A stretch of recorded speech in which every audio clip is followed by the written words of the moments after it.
अस्सलाम वालेकुम रहमतुल्लाहि व बरकातहू। आप लोग देख रहे हैं द न्यूज नाउ और मैं हूं आपका अपना मेजबान मुजम्मिल भट्ट। नाजरीन कराम, रोजाना हम सुबह आपको मॉर्निंग अपडेट्स देते हैं और इस मॉर्निंग अपडेट्स के अंदर सियासी हलचल और जो गतिविधियां जम्मू कश्मीर के अंदर चल रही हैं उनके बारे में हम जो है आपसे बातचीत भी करते हैं और आपकी राय भी जो है इसमें हम जानने की जो है वो पूरी कोशिश करते हैं। और मैं आप लोगों से अनुरोध करूंगा, हाथ जोड़ के विनती करूंगा कि आप लोग जो है वो ज्यादा से ज्यादा जो है वो हमारे साथ जुड़ने की जो है वो कोशिश करें और कमेंट सेक्शन में जो है वो अपनी राय भी जो है वो जरूर साझा करें। और अगर एग्जैक्ट पोल की बात करें तो एग्जैक्ट पोल के डेज भी जो है वो शुरू हो चुके हैं और जो भी बातचीत रहेगी वो सियासी हलचल के ऊपर और जिस तरह से इस समय जम्मू कश्मीर के अंदर जो एक हलचल बनी हुई है उस हलचल के ऊपर जो है वो बातचीत रहेगी। मैं आपको बता दूं कि कल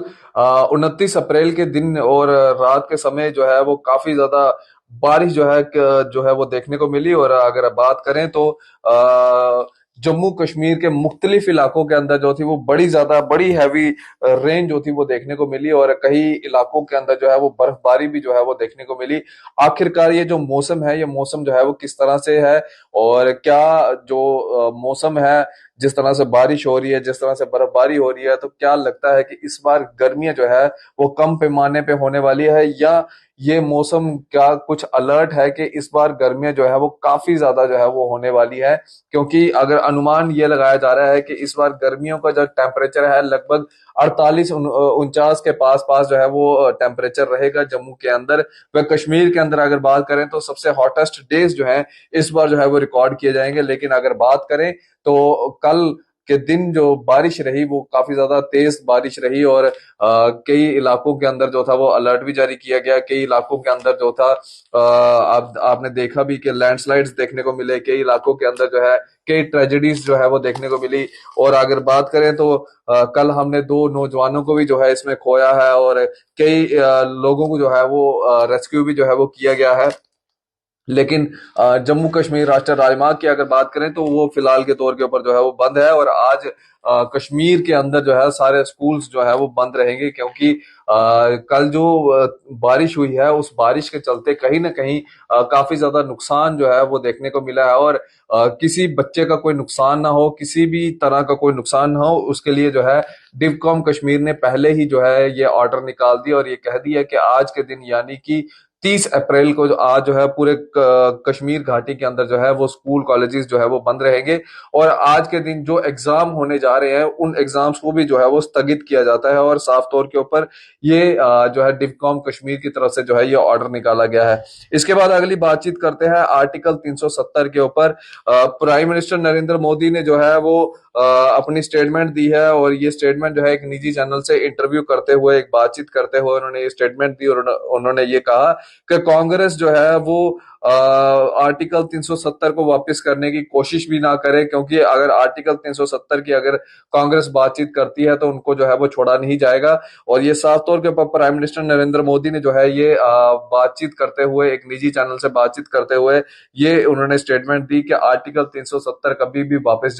जम्मू कश्मीर के अंदर नहीं आ सकता। हालांकि अगर बात करें तो 1 मई को जो है इसके बारे में जो है वो दोबारा से सोच विचार जो है वो सुप्रीम कोर्ट के अंदर किया जाएगा। क्योंकि एक पिटीशन जो थी वो दोबारा से फाइल की गई थी और ये कहा गया था कि आप अपने फैसले को जो है वो दोबारा से रिव्यू करें कि आर्टिकल 370 को जो है वो कोई गैर कानूनी आर्टिकल नहीं था जम्मू कश्मीर के लिए, उसको भारत के आइन के द्वारा ही जो है उस आर्टिकल को जो है वो दिया गया था। और बड़े ही इलीगल इल मैनर के द्वारा जो है ये आर्टिकल 370 और 35A को जो है 5 अगस्त 2019 को जो है वो तोड़ा गया है। हालांकि सुप्रीम कोर्ट ने इसके ऊपर फैसला दिया था लेकिन दोबारा से एक रिव्यू पिटीशन जो थी वो दायर की गई थी और यानी कि 1 मई को जो है इसके ऊपर जो है दोबारा से जो है जांच पड़ताल की जाएगी। अपने जो उन्होंने पिटीशन दायर की है उस पिटीशन के ऊपर जो है दोबारा से बात सोच विचार किया जाएगा और देखा जाएगा और दोबारा से दलीलों को जो है सुना जाएगा। और उसके बाद जो है दोबारा से फैसला जो है वो आर्टिकल 370 के ऊपर जो है वो आ सकता है। लेकिन कहीं ना कहीं अगर देखा जाए तो जिस तरह से कपिल सिब्बल साहब ने ये कहा था कि आर्टिकल 370 कोई बाहर से या हवा से उड़ा के जो यहाँ पे जम्मू कश्मीर के ऊपर जो है वो लगाया नहीं गया है। आर्टिकल 370 जो है वो भारत के आइन के द्वारा ही जो है वो दिया गया है। और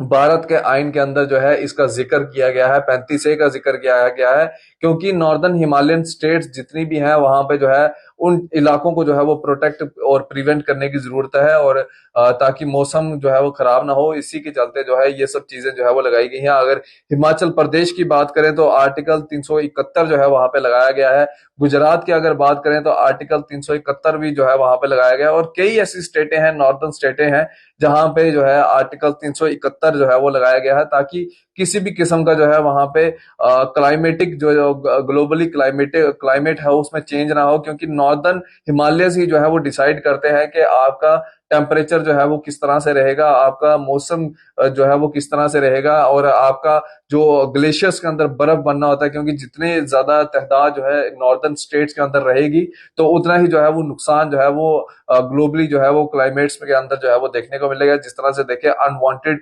बारिश जो है इस समय हो रही है, अनवांटेड चीजें जो है इस समय नेचुरल क्लाइमेट की तरफ से जो है वो की जा रही है, तो कहीं ना कहीं ये बड़ा नुकसान जो है वो देखने को मिल सकता है। और ये जो आइन है वो इसी चीज को जो था वो रखा गया था कि यहाँ के बाहरी राज्य के लोग जो है वो यहाँ पे ना आ सकें। बाकी फैसला जो है वो सुप्रीम कोर्ट के द्वारा जो है वो किया जाएगा, और सुप्रीम कोर्ट इसके ऊपर क्या फैसला सुनाता है वो अब देखने वाली बात है। और अगर इसी के साथ साथ अगली खबर की ओर बात करें तो जिस तरह से पहले मैंने आपको बताया था कि सबसे पहले द न्यूज नाउ ने ये खबर ब्रेक की थी कि रामबन के अंदर जो है वो जमीन धंसने का मामला जो है वो देखने को मिल रहा है। और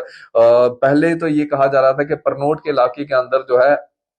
लगभग 40 से 50 घर जो है वो तबाह हो रहे हैं और जमीन के अंदर जो है वो धस रहे हैं। और वहीं पर अगर हम बात करें तो 74 फैमिलीज जो है इसके अंदर इफेक्ट की गई है। और अगर बात करें तो 500 के करीब जो है वो फैमिली मेंबर्स को जो है वहां से इवैक्यूएट करके जो है सेफर जोन में जो है उनको लाया गया है। और दुआ करें, मैं आप सबसे रिक्वेस्ट करता हूं कि आप लोग भी दुआ करें, रामबन के परनोट इलाके के जितने भी जो इस समय इफेक्टेड लोग हैं उनके लिए दुआ करें कि ऊपर वाला जो है उनको ज्यादा से ज्यादा जो है वहां पे जो है उनको ताकत दे। और मैं गवर्नमेंट से भी अपील करूंगा कि जितना उचित हो सकता है उतना उचित जो है आप इन लोगों के बारे में सोचें, और इन लोगों के बारे में जो है आप कोई ना कोई ऐसी स्कीम बनाएं ताकि ये दोबारा से जो है अपना घर को जो है वो स्टैंड कर सकें। क्योंकि नेचुरल क्लाइमेटी है, और नेचुरल क्लाइमेटी के अंदर जो है वो किसी का जोर नहीं है, और गवर्नमेंट को इनके बारे में जो है वो सोचना चाहिए, क्योंकि गवर्नमेंट होती ही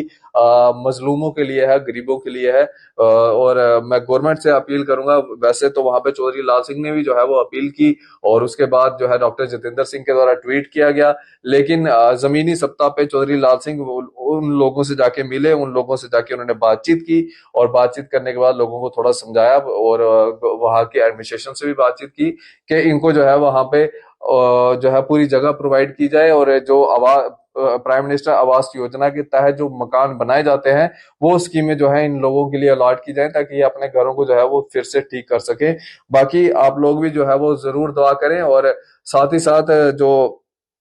आर्टिकल 370 के ऊपर हमने बातचीत की है, या आर्टिकल 370 क्या जाना सही है या गलत है, वो भी आप अपनी राय जो है वो कमेंट सेक्शन में जो है वो रख सकते हैं। फिलहाल इस मॉर्निंग अपडेट को आपको ज्यादा से ज्यादा शेयर करना है, ताकि ज्यादा से ज्यादा लोग जो है वो हमारे साथ जुड़े। आप इसी तरह से बन रहे द न्यूज नाउ के साथ। मुझे दीजिए इजाजत। आदाब, अस्सलाम वालेकुम।